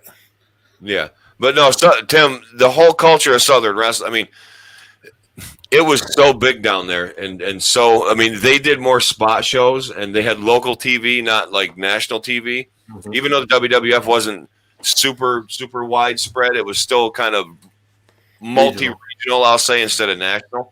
But they did crazy championship wrestling from Florida. Huge. The Crockett's Mid-South with Bill Watts. I mean, he sold out the Superdome, man. Like, what about Florida? Screw Florida. Screw Florida. Oh. You know, for a native Floridian, Steve, don't do that. I expect more out of you. He's a New York boy. The worst thing that you could ever say.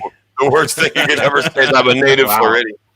No, but I get it. I mean, without being, rude, I'm not a giant fan of Florida myself. It's not the Florida I remember because you got to remember the last time I visited Florida was 1987, and I think a lot's changed since then. Yeah, you can't get cocaine on every street corner. No. Florida has Disney. It's a little hard. Florida. Harder. Unless they pick up Disney World and move it somewhere else, I will always love Florida. It's like the Simpsons. They just drive. Oh, we're gonna move 5 miles up to Georgia. Yeah, that's it. If they can pick the entire park up and move it over to Georgia, great. I'll love Georgia. Would it be better in Georgia though? I mean, no, Georgia's gross too. No offense to anybody in Georgia. That whole state's Georgia. God. I mean, pretty much anywhere down there, like Alabama, Down where? Georgia, Alabama. Mississippi. Yeah, I mean, you only got to be like, you got to be 12. You can get married. It's like, come on, that's not cool. You know. We're not flyers. Me and my wife, we take the Amtrak down to Florida. So I love going through Georgia. That's fun. When you go Take the through what? Georgia, and you go past Amtrak. The train. You take the train? How Yeah, long we does take it the train. take? We haven't flown since '99, and we went to Florida almost every year. How long does that take though? After the kids, we drove, but before that, it's not that long. It's not that bad. Not that bad of a drive. It really isn't. Train ride. I mean, it's actually fun. You get free food. You get the sleeping car. Where you get, you have Is it like beds. 24 awesome. hours or is it? Yeah, just about. That's But kinda when you go cool. through those little small towns, the greatest time ever, we pull up and we're in Georgia. I wake up in the morning, we're in Georgia, and we were literally rolling through Cobb County. So immediately I start singing the Boss Man song. But when we pull to a stop in Georgia, and right near Cobb County, I look out the window, and literally there's nothing around except 3 stores, like in its own little mini area. It's a computer store, which looks like it only has Commodore 64s in the window. A computer store in gun- Hillbilly, yeah. Georgia? A gun store, Of and then a course. liquor store. The only And a three liquor things. store. So I'm sitting there thinking to myself, who owns the computer store? Why is there a computer Tim, store, Tim, a It's gun the Tim. worst store, and a liquor investment you can store? ever make in the city. Tim, they're not selling computers there. They're selling Quaaludes and acid and stuff It's a like front, that. it's a That's front. the front. Moonshine. It was like that Moonshine. Sesame Street. Which one of these things doesn't belong? And I'm like, what is going on? What is going on? With that? Yeah. I have to go in that store one day. I was dying to go in that store to see what was in there. Well, now wait a minute. Now I'm more interested like this Amtrak thing. Like what do they provide amenities on there? Are there like obviously All right, there's this is what you sleeping do. cars because you can. Yeah, this is what, the first time we went down, we went public in the public area, and that's no fun. No. So we had to upgrade and get our own little sleeping car. That's you like get a on the train public about- entrance. That's no fun. Yeah, you get on the train about 3:30. You're in your own little car, like where you kind of like facing each other. There's a bunk. You throw your stuff in there. We watched our DVD players. We did whatever. So it was just you guys in this little area. Yeah. You and the fam. Our Okay. little compartment. Little compartment. Just me and okay. Sam. Yeah, this is pre-children. Oh, pre-children. Okay. This is pre-children. Then you get by Washington D.C. They switch locomotives. During that time, you go have dinner. Dinner is actually fantastic on the Amtrak train. You would not you believe stay how on the good train? the food is. Yeah, you stay Okay. on the train. You don't get The off. sleeper car, it's included. The sleeper car, yeah, it's included the food. So you have a dinner. When you So come there's like a back, step there. That's cool. yeah, and you tell the guy on your way out to dinner, can you set our room up, please? We want to set it up for sleeping. Whoa. And this bunk drops down then, so Sam would go up there, and I would sleep on the bottom. And you do have a toilet, but we just for pee. You have your own little toilet. You have your own little toilet in there. But then Where right you outside gotta your door, you go to the public bathroom to take a shit, Oh, you got to take a shit now. Okay. I'm all right with and, that. and you have a shower. So after being on the train, you're like, we'll be pulling in Orlando in an hour. You're like, shit, I'm gonna Public hop in the shower. Hop in the shower, take a shower, come back out. You're ready to go in Orlando, man. You pull up, you're in Is Orlando it the already. public shower Yeah, or it's your own No, shower? not like a gym. Yeah, it's like your own little shower. Oh, okay. I was gonna say I'd be like waiting for that MILF to come down and be like, where they're like pink Oh, towel my and God. stuff like that. I'd be like, hey, I'm sorry, were you in here? You're picturing the greatest train of all time. This is just I am. I'm trying. This is the greatest train The of all greatest time. train of all time. It is the greatest train in the history of our sport. I really I would like to try. You know what, Tim? I just thought of something. You know what we should It's do? not bad. It's not You bad. know what we should do? We should You wanna plan go a visit- just too sweet you want to trip. visit Steve and them, don't you? We want to go visit Steve in Florida. We're gonna take the fucking Amtrak and we're gonna do. I'm gonna be a mucky muck and get my own private car and. I'm going to walk around and be Lord Eric of Birthington or whatever. Like, I'll be like, I'll start saving now. With Since- your since- pinky up? Since 9/11, that shit tripled. Oh, so it's like $4,500 for like 8 Yeah, miles. something like that. It's like ridiculous. It's a ridiculous amount of money now. Yeah. Well, I made it to Scranton, Pennsylvania. Look at that. But you get Turn dinner, you around get and go back. breakfast. It's like you go in your room, you watch a couple movies, you fall asleep. You wake up, you're in the South. Like I said, I used to wake up in Georgia all the time because it was Cobb County. I got to pay my respects to the boss man. So I got to pay my respects to the boss man. I'd see the gun, the liquor store, and the computer store laugh every single time. Then you pull into Jacksonville, where you stop for about 20 minutes, and then Jacksonville's where all the smokers would jump off and smoke like a pack before they got back on the train. And then it's another hour, an hour or two to Orlando. You get off the train in Orlando, you go right to the rent-a-car place. Well, back then, I mean, we rented a car the first time we went down. There's a cab stand there instead. Get the cab stand, takes you right to your Disney hotel. And once you're in Disney, they have buses that take you everywhere you want to go. But now we have the car, we have the kids, so now it's all a little different. Yeah, but it really wasn't bad. Steve, where are you in conjunction to Orlando and Disney? About 3 hours away. Oh, 3.5 shit. hours. You ain't a hop skip. It's a skip and a hop. It's a skip, hop, and a sudden drop. Whatever. What that guy say? It's a skip, hop, and 2 drops. Yeah. And a plink. So don't forget how big Florida is, Eric. Like when you hit Florida at the tip of Georgia, if you want to go to Miami, it's like another 8 hours. It's like, what? Are you kidding me? Wait a minute. I'm going to drop, since I'm so eclectic in this show, I'm going to drop some more knowledge. Let's go geography for 500, Alex. Do you know that the distance from the top of Florida to the bottom, to the tip of Florida, the Keys, is the same distance from New York to North Carolina? That's I feel like I've seen this. Tim, what did I send you that time? You and Keith? Did I just blow your mind? It was Brazil, right? It was something with Brazil. Like that. Yeah. Brazil's almost the size of Australia. I'm trying to see if that makes any sense. It's like Alaska. Yeah, I guess so. If you take Florida and well, if you watch there's clever people on YouTube, and they're fun to watch. Those like things where they do the real size of the map. It's like, well, Greenland looks like this, but in actuality, it's the size of Long Island. It's like, holy shit. Then what really blew my mind was, what are we talking about? What really blew my mind was how big Africa was. Do you see how freaking big Africa is? Africa's large. You can fit China, Russia, Canada, the U.S., the UK, Norway, probably the Atlantic Ocean. I mean, all of it goes into Africa. That's how big Africa is. That's just because the Braves built a stadium in Cobb County, which they should have been renamed the Atlanta Bossmen after they moved to Cobb County. That should have been it. Raul. Okay. Screw the Braves. What the hell's the big Boston they got to do in Africa? Crap. Where this Amtrak went through is not developed. I'll tell you that right now. There's no way this area is developed. This stadium is nowhere near where the Amtrak went. Yeah, nowhere near. So I bet the computer store survived COVID. Yeah, business is booming over there now. That's so cool. The South is one of the scariest places. I am sorry, but it really, really is. It's just a scary place. I mean, you're not wrong. It is scary. I mean, some of those hillbillies are hardcore, man. A few years ago, they had the hurricane that wiped out I-95 down there. Mm-hmm. We happened to be driving to Florida when that happened. So we had Waze. We had to take a detour. So we're talking about we're in the cotton fields. We're in the backwoods. Thank God we had the GPS. Thank God for the GPS.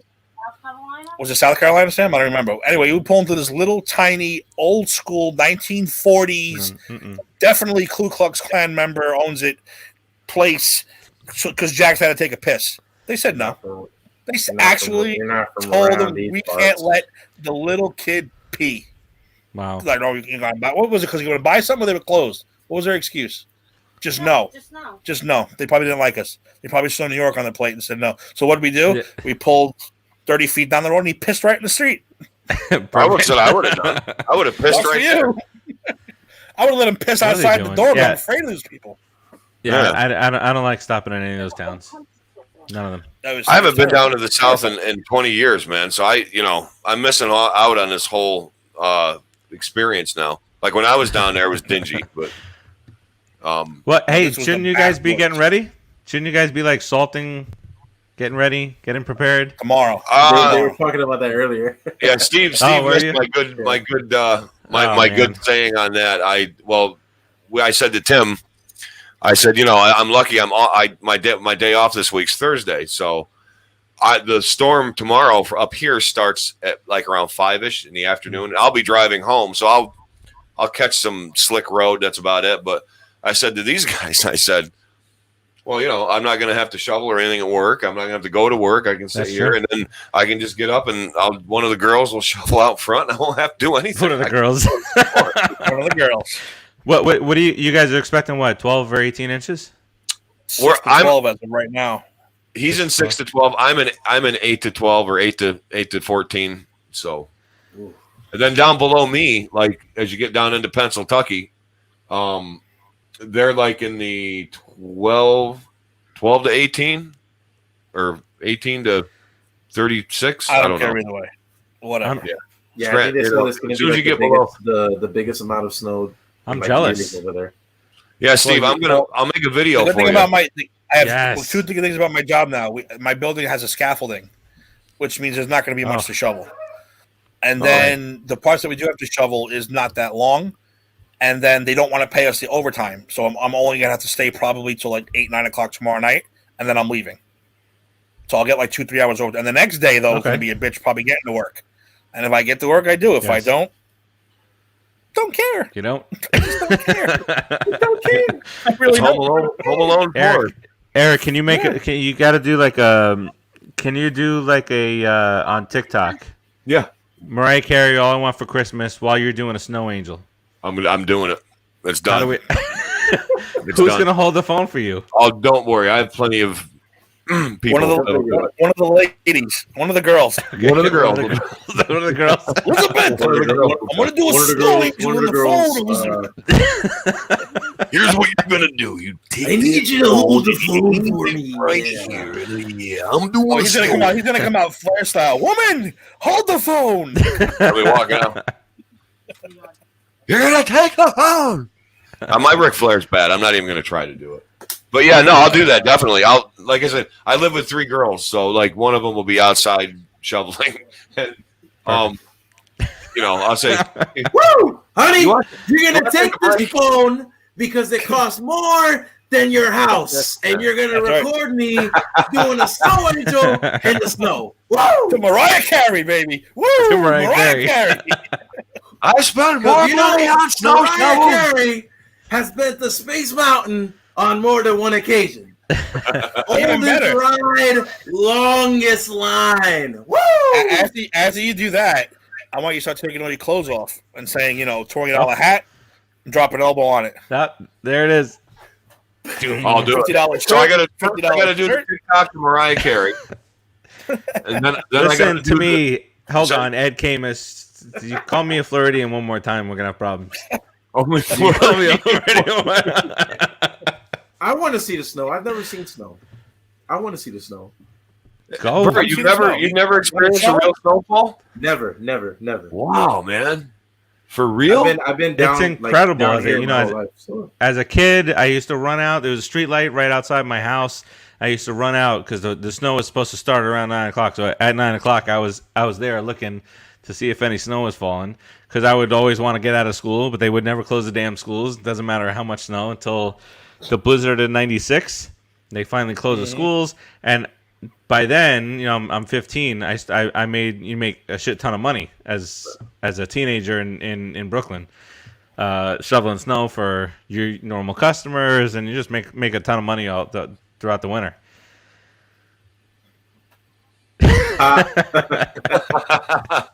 Just a lot of it. Just a lot. A lot. It's get in the freezer. Get in the freezer. Bert, have you ever had a snow cone? Yeah. Picture 12 inches of that for as far as you can see on the ground. Mm-hmm. Without the But I Jimmy wanna make cherry a snow flavoring. angel. Without the cherry or grape flavoring, yeah. That's fine. Come up. You have plenty of time to get But up here. Yeah, If you're in Bert. Brooklyn or Queens, so you make a snow angel, you gotta be careful of the brown and yellow snow. Exactly. Yeah, Yeah. of course. Yeah, Well, don't go on grass because the snow just covers the grass, and more people step in shit during a snowstorm than any time other time. Very true. If he stops in shit, he comes out. But what's that saying? You can step in shit and come out with silver. Or something. I can't remember what. I have no idea. Am I making that up? That's not even. I think we should end the show on that note. I think Yeah, we tortured Dave. that's perfect. I think we We're kept trying to Dave. say the. We kept Dave from going were on you long trying to enough. say? Were you trying to say the JR line? The like, oh, he's gonna stop a mud hole and walk it dry. No, well, basically, I don't want to. Jr. I love you. Well, goddamn, son, this is stuff is a $2 steak. Yeah. On that, yeah, I think Snow Angels, Mariah Carey, and it's done. It's Brownie done. Nails Snow. I associate it with Steve, you're drinking shoveling and falling Sweet down. Baby Jesus? Sweet Baby Jesus. Yes. Oh shit! Look at that. Yeah. It's really a beer. Very No, nice. but real very quick, very Steve, nice beer. upstate snow and upstate winter is a lot different than the city snow and city winter. Yeah. It's like it's fresh, it's nice. It's like you see the pine trees, and you see Grandma Walker's walking down the street, and Johnny's shoveling for her, and hasn't the snow hasn't gone for the pollution of the city. no, it's actually in the city actually too. Don't forget. picturesque. It's nice In the up city, here. Yeah, people it's like- panic. They panic so Yeah. much they pile it up into the only place where you can park, Oh my and god. then it starts Yes. turning black real quick. Oh, And, freezes, and becomes it's black horrible. ice. And, Is it like by the time it melts too? Is there like a ton of garbage like at the bottom and everything? yeah. Like, Oh yeah. If it snows on garbage day, you'll find that garbage in about Oh. 6 months. well, yeah, man. and then you used to wrestle outside, and then when it would snow, you throw the guy into the snow, but I don't know if you're gonna have something stab you through your back, or if you're landing on nice soft Surprise. snow, or And like We where just we don't are know. now, I don't know where to put the snow. I don't know where to put it. Where am I going to put the snow? I have What no if- idea. you You can can't put- put it in the street. what about no, right? because you guys what- didn't get any what- snow what- last year. What You guys about got where like you a keep half your of it cans, all Tim? year? What about Yeah. where you keep your cans? Like shovel it right there. No, then Where you how do we keep get the our garbage. cans? How do we Well, get our cans out? Well, just keep a trail like this big that you can walk through and walk Rufus to the back. Put all the snow right there. It's got to go away from the house. Away from the house. Pile it like 10 assholes high, and like that That's what window. we're going to have to do. Yeah. I'm going to team up with the guy next door and say, listen, where do you want to put your snow? Let's just fucking make Let's a just do it. gigantic Yeah. mountain of snow. Don't screw I the would. city. I would. Boss Man Slam, great move Boss for Man snowstorms. Slam, great move for snowstorms. Ed, I like the Ultimate Hey, Warrior. so was the Gorilla. Razor's Edge. The Razor's Every Edge move was was great great in today. the snow. Yeah. Razor's Edge. Power Bomb was great in snow. Oof. All right, let's start over the subject. I'm sure Dave and Align are getting very upset with us right now. Get ready. Should we end it, Tim? We should end it. We should Okay. end it. An hour and 40 minutes of nonsense. It was a great show. Nonsense. That's yes. a great time. That's a great time. I think Nielsen's going to be favorable to us on this one. Hell's yeah. Well, speaking of those two, they are coming on. I don't know if maybe they went on already. I don't know. Did they go I on think here? they're Or on did we already. have to wait I for it? think. All right, Might well, have then gone. they're on. If you want to All go right. watch the 4 Quarter show, go watch the Go 4 right Quarter ahead. show. If not, just remember, You don't Dave have is too big for us now. Dave's too Yep. big for us now. So make sure you contact him and let him know that he's not too big for this show Yeah. anymore. Leave Do that. any and all comments and as many as you can Exactly. about David. He's not too good for the show. Too good for the And show. then Wednesday, Thanks for selling out. this guy down here, Wednesday, put it in the The books. boss. They got a new catcher and a new pitcher. They're all excited. So watch them be excited for the first We time. got a in new couple general years. manager, General manager, new owner. They got new everything. new this owner, year. new general manager. Everything's looking nice and shiny and brand new. Then what's after that? Uh, What's coming up Thursday at 6:00? Tim and Steve. Thursday we got.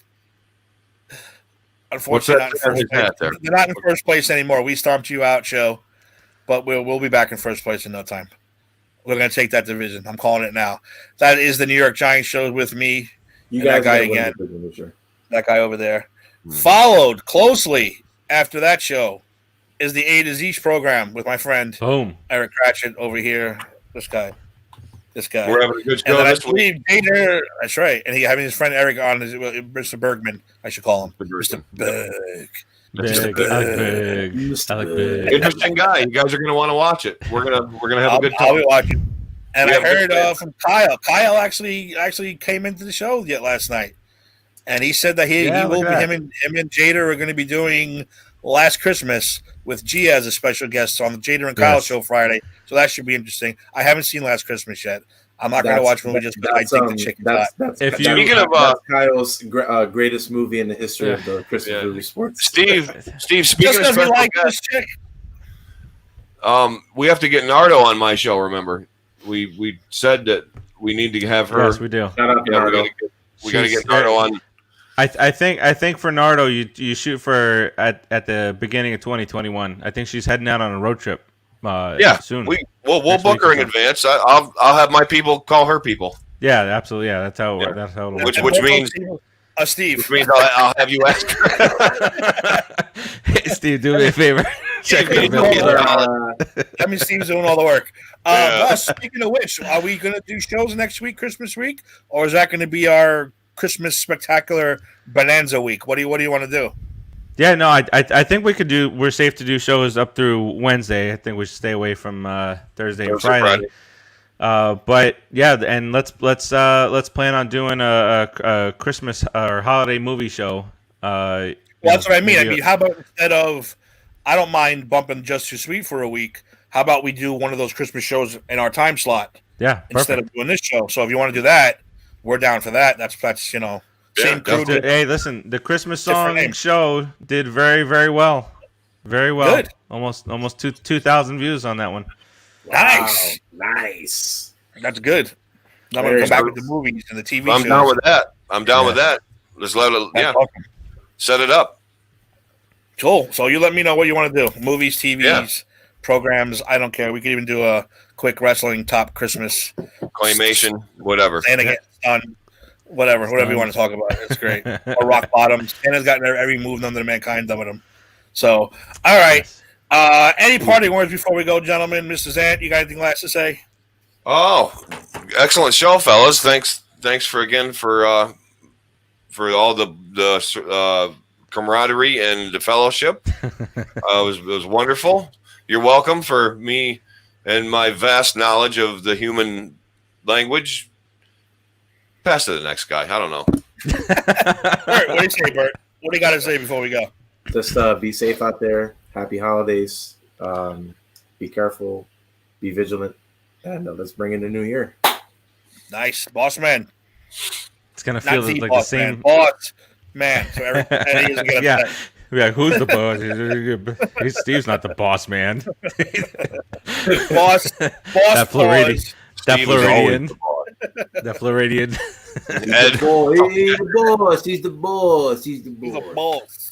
Yeah, you guys got it covered. And Bert, I'm sorry, but the beginning of next year is going to feel the same exact way as this year. What's a new year? New Good. year. You know what I'm saying? New year. New year. And by the way, I watched a couple movies today. I'll try to have reviews up tonight. One of which was, it's about COVID-23. oh, Yeah. So it's Songbird, and But it's I promise I will take one of these movies off your hand one of these days. I'm not a good reviewer. I told you, my review is going to be about a paragraph long, and it's going to say, wow, that sucked. I'll probably I need 300 words. 300 words. 300? And- That's and- not a really lot. good. 300 Wow, words. not a that lot. sucked. No. Like, wow, that sucked bad. Wow, that sucked bad. Wow. Who booked this shit? Yeah. So, but well, I'll try one day, though. I will try one day. give it a shot. Yeah. So, Songbird. It's a movie that if you watch it now and think about it pre-real pandemic, you're like, yeah, this is extreme. This would never ever happen in this country. You know, this is absurd. And then you're watching, and it's like, oh shit, we were really close to this. Yeah, happening. we were. Oh, Jesus Christ! It's like, okay. No. And too soon, right. guys. Too soon. Too soon. It is a little 23. too Get out of soon here for with that. that. I don't know if I'd want to You do. watch that. Go back to watching that Megan is Missing movie. That scared the shit out of you. Did you ever watch that, Steve? I never told you about it. Which Did you ever one's end up that? watching that? Megan is Missing? No. No, I told you to. I didn't tell you. I told Ed about it. All right. Again, 143. I get it. Real quick. This movie was made like 10 years ago, and it was banned because it was so disturbing. So I'm like, oh, that sounds like my kind of movie. So one day when the wife was out, let me put this on. It's free on YouTube. Megan is Missing. It's called. And it's supposed to be like, oh my God, it's ruin your life. You'll never sleep alone again. You'll watch it with the lights on. Now, again, it wasn't that bad, but the last 20 minutes will have you questioning yourself. Like, why am I watching this? Like, what am I doing with my life? Like, what are I'm you in. basically watching kind of like a snuff film? I'm in. You're like, Oh, what yeah. is this? What is going on? But it's a found footage type movie. It is really screwed up. If you like really screwed up movies, especially the last 20 minutes, Megan is Missing. It's called. It'll mess with your head a little bit. And I think I'm we'll in. leave it at that. because it's not a Christmas movie. It's actually pretty horrific. There's not much that can mess with my head. So Yeah, that's Dude, true. it messes with you a little bit. It messes with you a little bit. It messes with you a little bit. Oh, you said you're going to come out of there going, well, that wasn't scary. But why did I sit through that? Like, why did I just put myself through that? Like, what is going Is it on like in my life? Human Centipede? Have you ever seen it? It's Ever not. seen that? No, it's not. It's not grotesque. Okay. It's just seriously disturbing. It's that seriously, movie's effed up, man. The only thing I'll give away is it's like you're watching. You found a tape in the garbage, and when you put it on, it was someone actually like an actual snuff film. Like you're watching someone torture someone else or killing someone else or doing, and you're like, "What am I watching?" And you end up watching the whole thing. Like instead of watching 5 minutes, and I got to bring this to the police, you watch 2 hours of it. And you're like, that almost makes you like an accessory to the crime, doesn't it? In a way. All right, Eric, it's perfect for you to watch it on Thursday while it's snowing. Hey, boom! I just gave you something. We just gave you something to do. There it is. I'm in. I'll be outside shoveling, so all you guys can blow me. You mean snow blow? All right, guys. Off the sidewalk. It's been a pleasure. I will see you guys in the next fun, exciting Christmas show. I will see Steve Thursday. I'm sorry, on the Just the We Funked You Out show. I'll be watching Eric's show tomorrow, Mr. Burt. No, Eric is Thursday also. It's Thursday also. That's right. All right. Make sure you watch them all. Pop Culture Pros. Get it done. Peace out, everybody.